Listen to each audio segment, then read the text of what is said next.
Today's podcast guest is Spark New Zealand's Director of HR, Heather Polglase. Heather is such a breath of fresh air. She is so authentic. She's prepared to talk about the good, the bad, and the ugly. Look, she shares her journey, how she became the Director of HR at Spark as an internal promotion, and how that affected her team. The insight Heather shares around the Spark Agile journey, where the organisation had to totally reinvent itself in a rapidly changing digital world. We also find out why Heather thinks collaboration is a widely used but very misunderstood concept. On a personal level, Heather shares how she juggles being a mum, a partner, and a senior exec, and you're going to love finding out who she would be for a day. Please welcome Heather Polglase.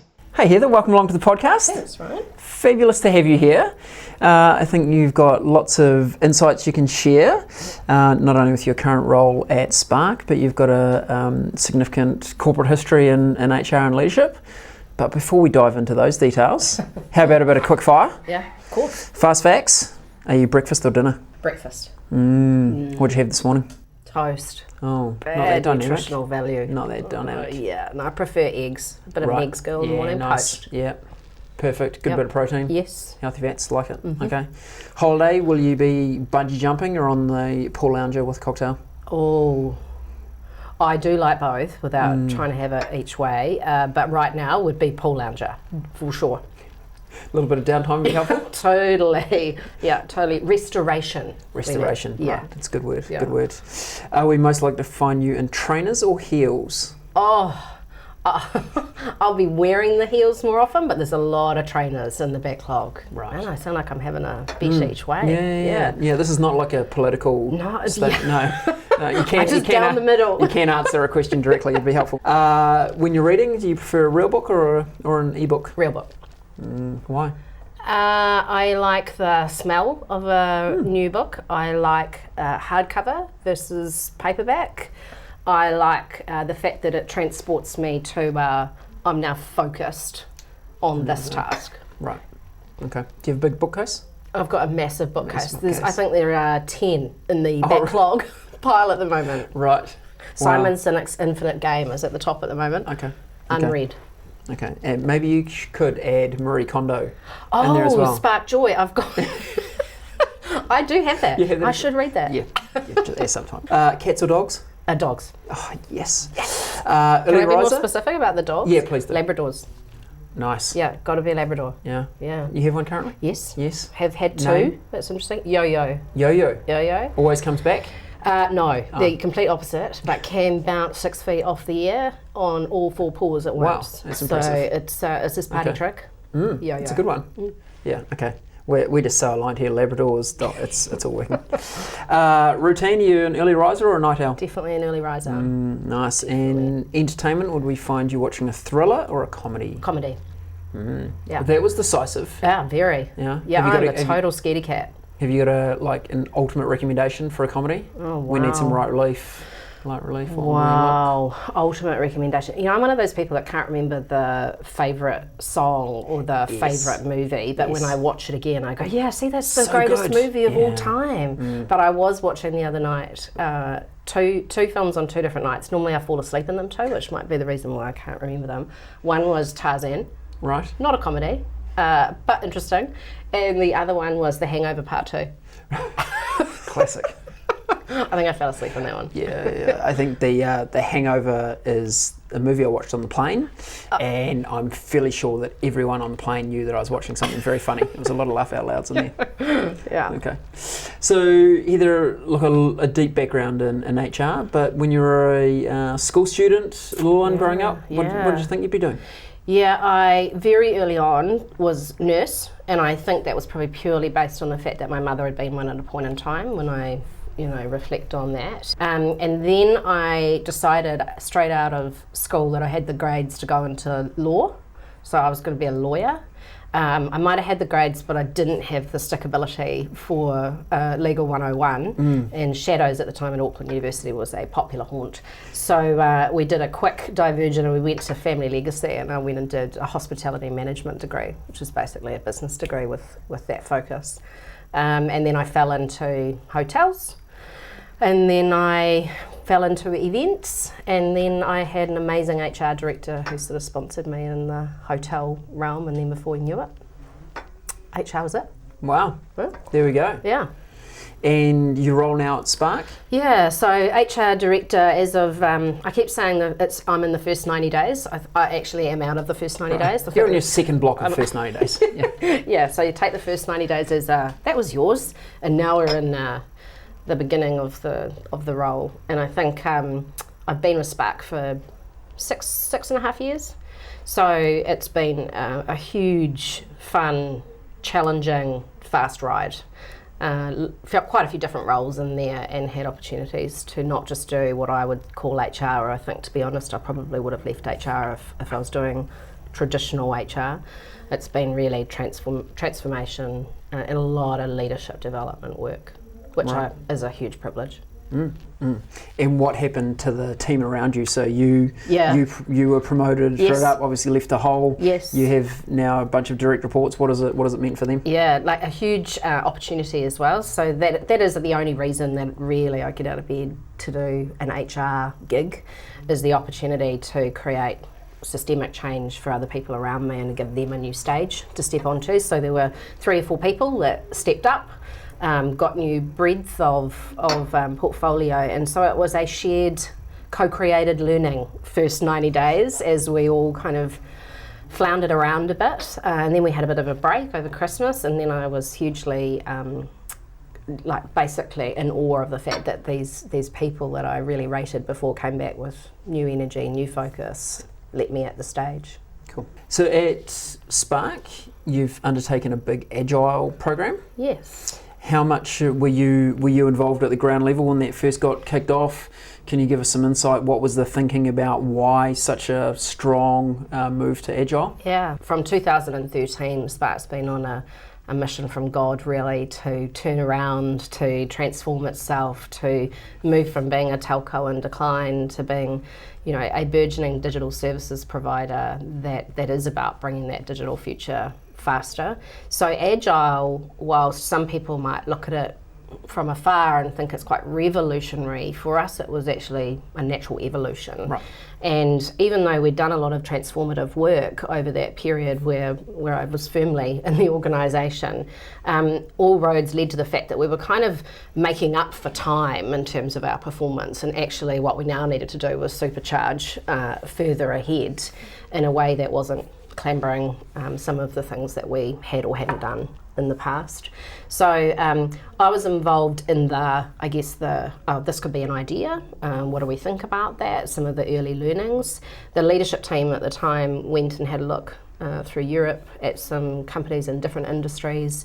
Not all of those organisations were, needing the same degree of performance muscle that we need in a highly commoditised industry, and so there were a few in there that were born agile that maybe didn't resonate with us and our board, but then we found a couple of benchmarks who were really about the performance, the productivity, the step change, the ability to get much closer to the customer faster, the ability to flatten out so we didn't do business with ourselves all of the time, and really how could we provide an organisation for employees where when you came to work, decision making was firmly in your hands at levels that it's really not in the hands of in many organisations or traditional ways of doing business.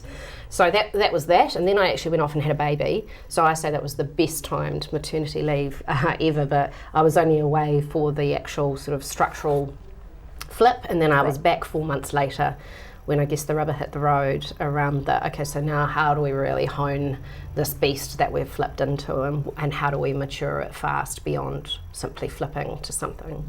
So yeah. And now, so how far down the track? So we're 30 months in. 30 months? Yep. Yeah. Oh, it's like a baby. You still talk to its 30 age in months? Yeah. You'll convert to years at we some, remember at some all point. of it. Yeah. What stand out for you as the wins? Yeah, really big wins. I was just looking this morning, employee engagement. So anyone that tells you a story of major flip like that and all sounds wonderful is probably lying to themselves. Sure. So there were times when our employee engagement through that change kind of took a bit of a dip or a bit of a step back. But the fact that we measured it and monitored it so closely enabled us to go where the fish were, which was great. And that's yielded, I guess, pre-Agile, we were in the sort of plus 20s of an employee net promoter score range, which was good. We were in that healthy, we've been evolving. Post-flip, we were 9 points up on that, so we moved to plus 32 12 months later. So we're like, wow, these are really encouraging signs. Still with some fluctuations and variance that we could then go to, different tribes or different parts. And then most recently we're at plus 48. So the trajectory and the trend is, being validated. And I think the really amazing thing about that win of highly engaged, empowered employees is the quantitative measure is great. Underneath that, we can really see the opportunities from our people very distinctly and clearly to still be better. So, we want to chase something much bigger than plus 48 over the next 3 years. So that's been a win. Well done. Yeah. And now with benefit of hindsight, what would you do? What would you do differently? I think I was talking to someone about this yesterday. I think we knew that we wouldn't be able to do everything at once in flipping, so we made some calls. Okay, so one of them was we're going to stop our leadership development program in a particular way because we can't cope, our people can't cope with all of that change and that was the right call. I think possibly we might have brought that back on in a different way a little earlier if we had our time again, because one of the roles that makes Agile sing is a chapter lead role, and it's the leader of people from a craft. So it might be in a non-Agile world, it'll be like a marketing manager who's excellent at developing marketing craft in people. And that role is completely changed from the old leadership paradigm. So if you went into that role as a result of this flip and you were already a leader of people, how you led people was fundamentally different. But then we also had 50% of the people that hadn't ever led people before, but they had all the craft. Right. So we had kind of two groups, one that needed to relearn how to lead in a flatter, more empowered organisation, where they don't necessarily see their people every day either. So how do you learn to give feedback and observe things when you don't see people sitting beside you all day? And the other thing, how do they do that? How do they do that? So Agile, for it to work really well, whilst obviously the standards around ways of working and the different techniques you use are very important, ceremonies and events, there is this piece in the cultural realm around feedback and the importance of that being up, down, sideways, every day, every way, in the moment. How do you notice something and offer something that's going to make someone better? So there's a skill set there that we needed to fill around how do you do that? And when you don't see them every day, who do you go to get the I noticed? So it is about that collaboration with people that are working with them in a squad, and then enough time with that individual via coaching to tease out where they're at, what they're doing well, what they're not feeling good at. So yeah, it is a totally different world. Yeah. And we talked earlier about the collaboration as a passion topic for you. Yeah. Would you say that collaboration's at the essence of Agile? Yeah, absolutely. Really? I often say it's the most widely used word, the most misunderstood concept, really, because it's sort of, when you say it now, it's become a bit of a meme, a bit of we've got to collaborate, and people put the parenthesis around it. But when you think about what it enables you to do faster, I say there's a scale or a spectrum. Down one end is collaboration, as I've done a PowerPoint and then asking someone what they think of it and tick collaborated. And at the other end, I've got an idea. Who do I know that can really add value to this to make the boat go faster? And before you know, you've got an authentic partnership that does actually deliver something faster. But that requires you to let go of a lot of identity. And I think that is something that we are continuing to work on and evolve with.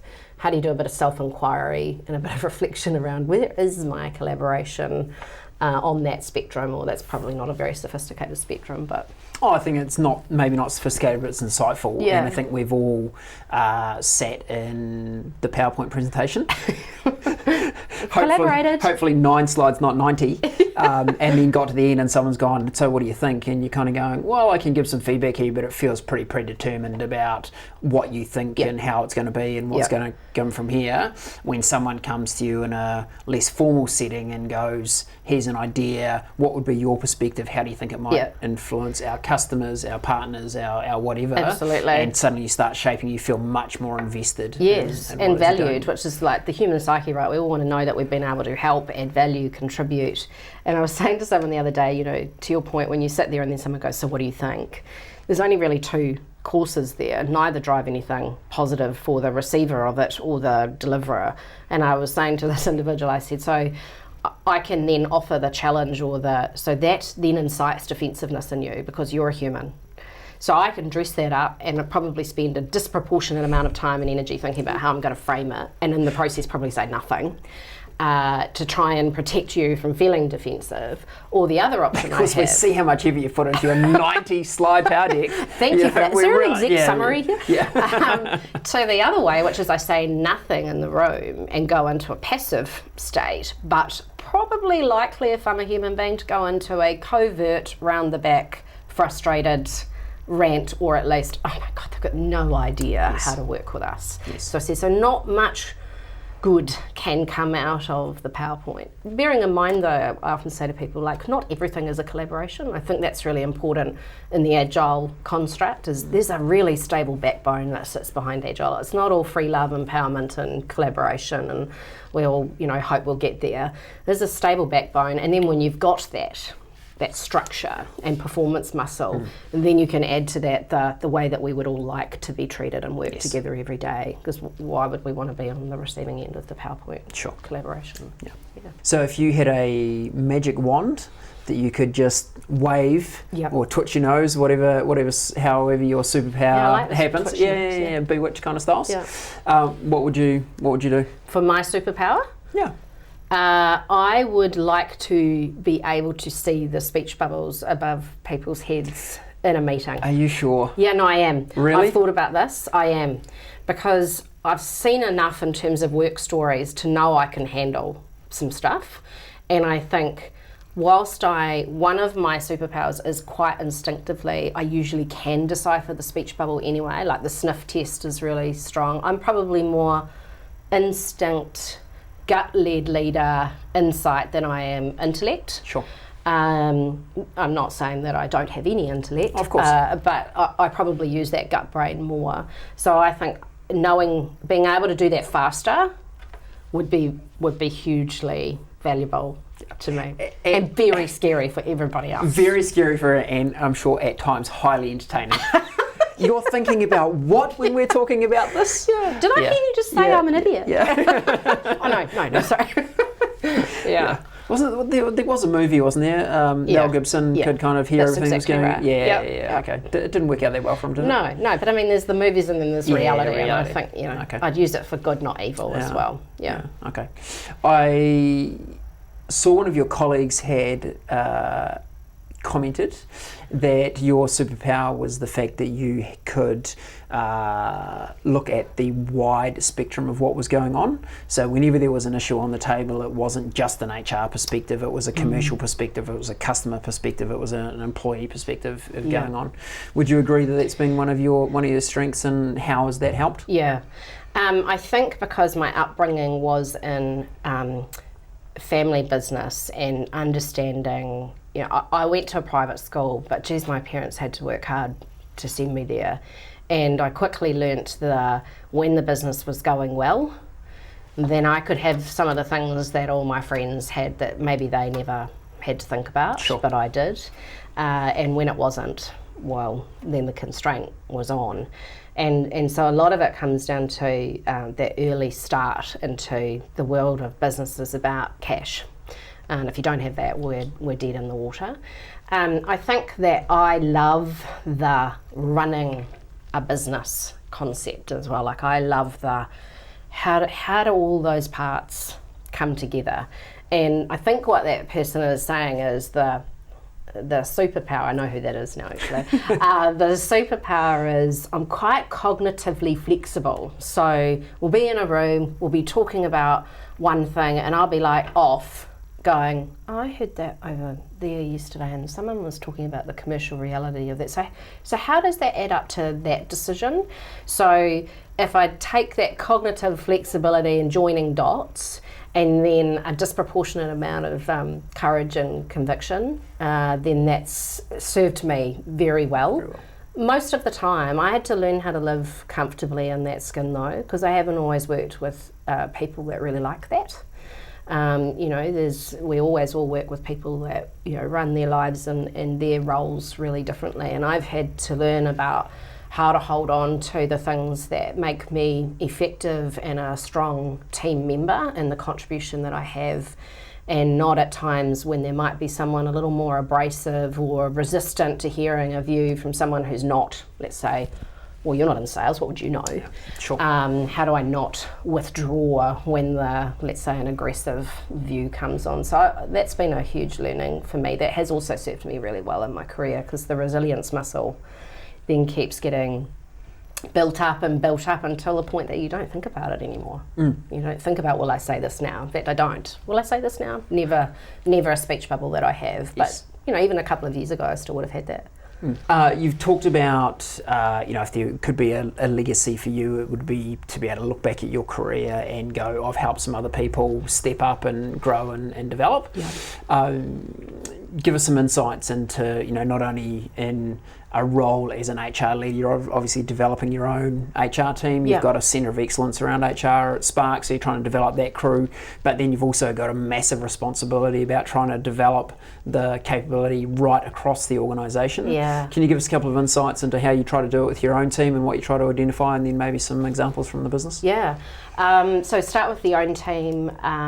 So when I came back from mat leave, maybe it was because I'd had a small person, I was seemingly quite fixated on the future talent. So I was right, what do we look like today and what could we look like in 3 years? And to be honest, in an HR context and an agile world, it's quite challenging to bring people in who haven't lived the dream of flipping into agile with amazing craft, of which there are a number of talented people, and then say, well here you go, because it is quite different. And we're a bit different around how we do HR at Spark too. Everybody's got their nuances, and so we're comfortable in that skin.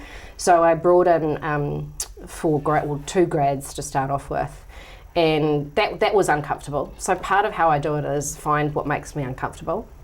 And these 2 individuals, and they'll probably watch it, they taught me so much about myself that I probably never really realised before from a leadership point, but they gave me such a massive amount of energy. Like I was like, right, what can I do to turn them into an HR partner in 12 months' time? And I said that to myself, in 12 months' time, we need to have made you an HR partner through experiences, not because we've told you to do this and do that, but my role in life is to provide meaningful experiences for you. Right. And just for context, some people may not understand what an HR partner looks like inside Spark. What is an HR partner? It's a credible role in a team. So the technology leadership team will have an HR partner in there, and they'll be focused on what do we need to do from an attraction point of view, where have we got leadership development gaps or needs, so the full spectrum, selecting the right people into the culture. So good question. So these HR grads, that was the sort of first step that we need. We need a breeding ground or a pipeline of amazingness for the future. And then the other bit was really broadening out experiences of already credible HR partners. So how do we provide the right amount of discomfort for individuals where they can really stretch and learn and understand different parts of the business, and move away from any single point sensitivity that you have, because we only have 15 for 5,000 people, and they're 15 very fully utilised individuals, but incredible career experiences that set them up for the future. So more of that, different experiences, movement, dropping down kind of boundaries. Oh, I really like working over here. It's like, I get it, but you can serve enormous value over here. So that was the HRC, and then a number of people stepped up as I stepped up too, which for me ticked all the boxes around what makes you happy what makes your heart sing when you go home at night, is providing a stage for someone else. And I don't mean that from some HR textbook point of view, genuinely. And then in the rest of the business, the way that I've done that is when I first came back, I think there were 2 weeks where I spent probably 1 week of the 2 weeks in rooms with about 600 of our people who'd been at the coalface of Agile, and they were kind of 2-hour blocks, some of them just listening. And for a number of those people it was cathartic, kind of, this has been really hard, I don't know exactly what I'm doing, like those roles I talked about before. But what that did was we were able to quickly take that insight from them around how they were feeling and what they needed and turn something up really fast to develop them. And we did that in a co-created way. So it's like, I only have 90 days to get something up. Most organisations or people would spend 90 days thinking about what you were going to churn out from a leadership development. I was like, right, we've got 2 weeks, it needs to be 80% good enough so it's not wasting these people's time, and the other 20% we're going to co-create with them in the room. So we did that across 6 cohorts of different leaders, and we said to them, you're the front runners, like you're informing the future of any development work that we do. So to your point about I feel valued, I've contributed, it had huge dividends everywhere. Brilliant. Great insights. Great insights. Yeah, is Agile something you can cookie cut and just take into every part of the organisation, go, here's the template, boom, now you're Agile? Yeah, that would be good, wouldn't it? Yeah, Make it nice maybe, and easy, definitely not. And it's a constant conversation we actually have, because when we flipped at scale, we were also very clear about what Agile meant in different parts of the business. So if you take a store environment, of which we have hundreds, yes. Standing up an Agile Scrum Master inside a store to deliver service to customers in the moment is possibly not the most sensible idea and isn't going to make the boat go faster. So we were really clear about differentiating between where the kind of heavy Agile framework really works and standing up the tribes to that end. So more on our product propositions and kind of customer interface from a marketing design, versus where we have, say, a sales and service team that still has adopted elements of Agile methodology, but not to the same degree as you would. And it's the same for an HR COE, like we have stand-ups, and you'd be expecting in an Agile organisation that everybody would be having a stand-up. You would have key objectives and key results set. So there has to be a commonality of language and a way of working so that the Agile lighter areas can actually understand what the Agile heavy. It's like having a great coding, resource in a team and no one being able to understand how to get the coder to actually deliver what the customer needs. Yes. So there has to be that shared line that you walk all the time. A lot of the onus on being better, say in a centre of excellence like I lead, means you've got to be up for a bit of challenge from the Agile heavy parts around how you might be able to adopt a little bit more. And I think that's super, super healthy. And I actually went and asked one of the coaches, can you come work with us? And you find out from my people what they think about this Agile thing and how good we are as a COE, and then can we do some stuff? And that's coming to life next week with a reprioritisation, because they've gone, there's too many priorities. We can't do it. So it's like, from one perspective, I'm going, well, we need to do all of those 12 things. But it's like, pause. Yes. No, they're right. There's 3 things really well, and then come back to the next 3, or 12 things half-baked, and see what you might get. So, yeah. Tell us a time in your career where you felt like you've been really back against the wall, very, very challenged, and you've had to find a way through that. You've talked about your probably natural resilience, but also the fact that you've built it over time. But does something stand out as a time that you felt really, really challenged? Yeah, that's a great question. I think there will be a multitude, but the one I recall the most easily would be at Spark. And again, I'd been promoted from within. I think that in itself is often a back against the wall moment, because you've really got to think quite purposefully and clearly around what does this step change mean and require of me. And I learnt that almost by mistake. I wish someone had spent more time telling me about that little tip. That would have been good to know, but I've got it now. But at the time, I was working and promoted and then part of a really credible leadership team and just such clever people. We hadn't quite figured out how to behave together, so it really wasn't the sum of all parts. It was just many individuals going quite fast alone, and then we just happened to meet once a week, is probably the really down and dirty way to describe it. And within that, then when you try to add value and you're not quite as certain of yourself, you do have a few missteps, whether that be, for me, all cards on the table, it was when something ridiculous would happen, there was a tone that happened to me that sounded quite a lot like judgment. And when you have a judgment tone working with a high functioning general manager, it's generally not good for relationships. And so that's coupled with the fact that there were just some behavioural things which weren't great. I did feel most days when I went into that job like my back was against the wall and really needing to spend that disproportionate amount of time thinking about how am I going to say this, how am I going to position it, and that, very demotivating. At the same time though, it did teach me some great support off to the side in the background, and I think that's hugely important. Like, where is your venting office? Not so you can just go in and go, oh, it's terrible, but someone is going to go, right, absolutely, pick yourself up, let's go, or try this.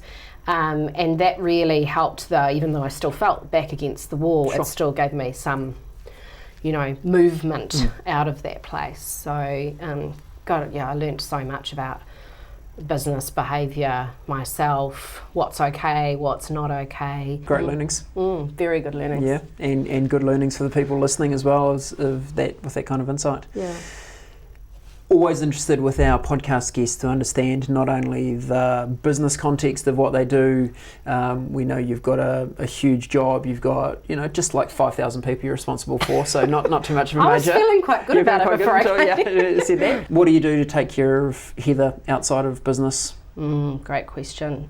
It's a question I constantly ask myself, generally on the drive home. Years ago, I went to a conference and this guy, I don't remember 90% of what he said. And I remember he said, find your third space. And so the car is my third space to get all of the clutter of the things that I do need to think about from a work context and find a new space to, whether it be decompress from more challenging conversations or problems, or whether it be to get myself set to go home to the 2-year-old who just wants energy, time. Just wants mama. Just wants mama. So it sounds really simple, but it's actually hugely important. So every time I'm moaning about traffic, I actually think there's a real positive to this traffic in terms of the fact that I can move into that zone. Gives you that zone. Yeah. So do you actively jump in the car and go, right, it's my time to switch, or is it, some days. So there'll be some days if a call comes in and I'll see it flash up on my screen that I will actively go, no, I simply cannot handle another conversation right now.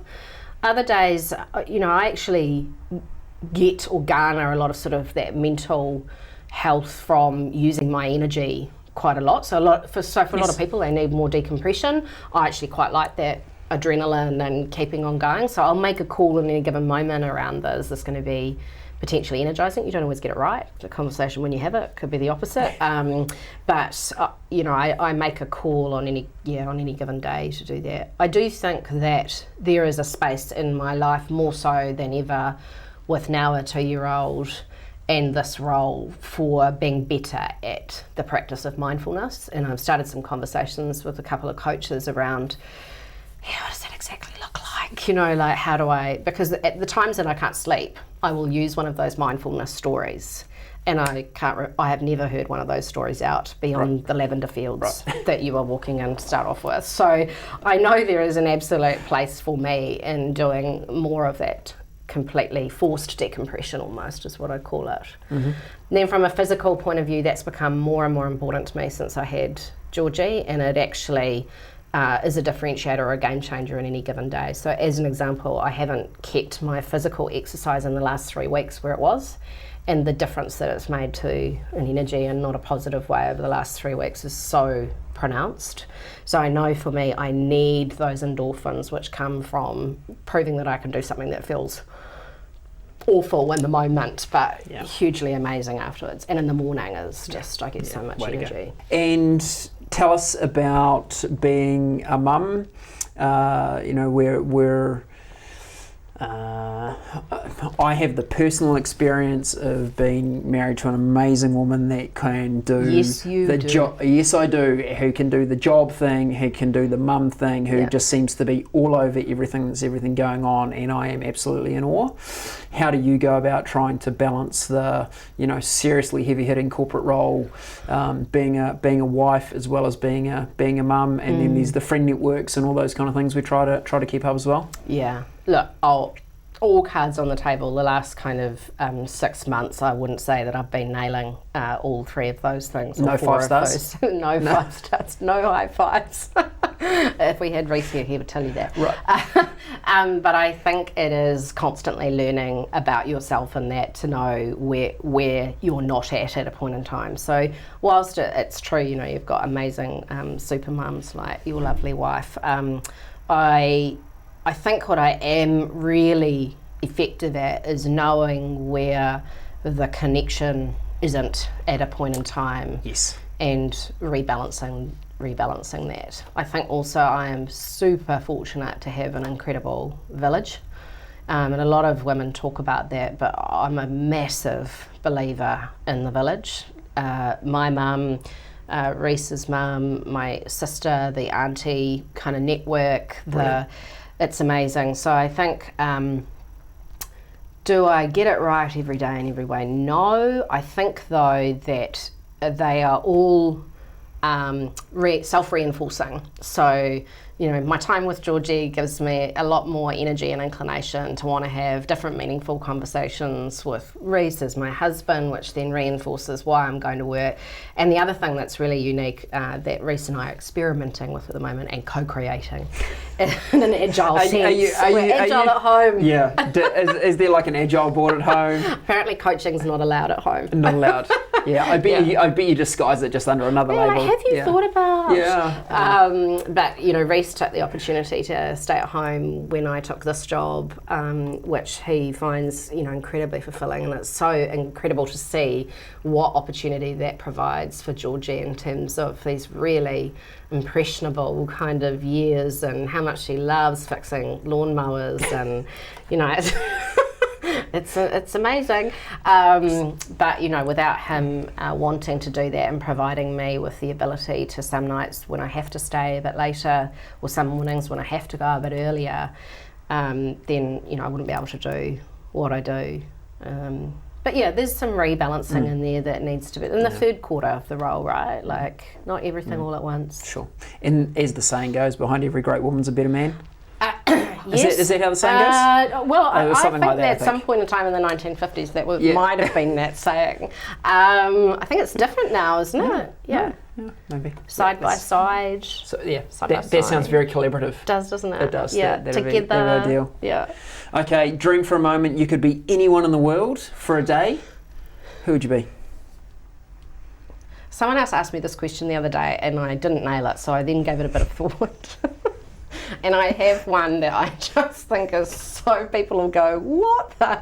But I need to give it a precursor. It's out of morbid curiosity. Like I just don't get it. I like where this is headed. And with it would have to come a whole lot of disclaimers and conditions about how that day would work and what it would involve. But Melania Trump. Oh, yeah, yes. Very big on the disclaimers and what will and won't partake in that particular day. Absolutely, what that day looks like. As a insight, I hear you. It would be incredible. I mean, she's got some lovely clothes as well, so it'd be quite nice to have a look at that. If you could give some advice to your 20-year-old self, what would you say? Have babies sooner. Yeah, I think it would be have babies sooner, or if it's not.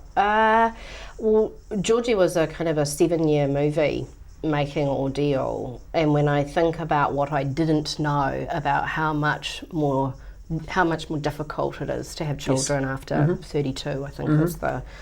I think I would have made some decisions differently. I think I would have not worried so much about career movement and challenge and. Because even back then, when I was 20, which is only a couple of years ago, of course, but even back then, there were so many more opportunities then to diversify and what you were doing and, I think about it now. I did. Like, I went to law school, and then I went to AUT, and then I went and did a bit of an experience overseas, and then I had all of that, and I could. But I just put, probably disproportionate amounts of time on. I've got lots of time, but you actually don't. If you want it all, you're going to have to make some trade-offs. And when it comes to having children, I wish I'd told myself to do it a bit sooner. Yeah. Okay. I think before the podcast we were talking about, think about your role in two-year chunks. Yes. Of going, at any moment in time. I think it's a great kind of time frame to think about a role that you have. You go, how much value can I deliver in the next 2 years? What can I get done? And then yes, of course, we can always reassess that. But it's long enough that you can get some really big things achieved. Yep. Not so long that you kind of move into cruise mode and just go, well, I'm kind of here forever, and I'll just wait for the gold watch. Yeah. Is there something top of mind you could share with us that over the next 2 years you'd really like to see evolve at the Spark Centre of Excellence for people, at Spark generally for you in your career? What's something that's standing out for you? I want to see a culture where not just difference is celebrated, but differences have a bridge between them that then adds up to not just bringing your whole self to work, but bringing contribution into that environment that's never kind of questioned from a place of difference. It just is. So I think I would want to see us take the next steps on our journey towards being even better in that realm. So yeah, and I also think so often culture is the responsibility of culture is given to our team or our set of leaders or our individual. Yes. And we all know that culture is actually everybody's responsibility. Yes. And it's a big part of what we do with our programs is actually giving people the skills to be able to drive culture at their zone. Yeah. And in their role every day. With the 3, 5, 10, 15 people that they interact with every day. Because even more so in an organisation like Spark, not all of us get to talk to you every day or get to talk to the CEO, but we do talk to our whether it be our Agile squad or whether it's the 5 people we kind of hang out with or who we're working off. That's where we experience culture. So we need a lot of people in the organisation looking for good culture outcomes. And then the other bit is I have a very healthy appetite for leadership development from the perspective of the way I think about my role is every day is a new baseline. So even if I was that good as a leader yesterday, they were just a series of moments and it's a new baseline today. So no one's going to want to hear about the improvements I made incrementally over the last 10 years. They're only going to measure me based on what they see today lifting. Correct. So how do I look back on that and say, well, we re-baselined ourselves over and over and over again, so that again, what we provide to New Zealanders is this incredible alumni of very adaptive, very energising, very purposeful leaders who can make a difference wherever they land, and maybe they'll go and start up their own businesses and that kind of thing.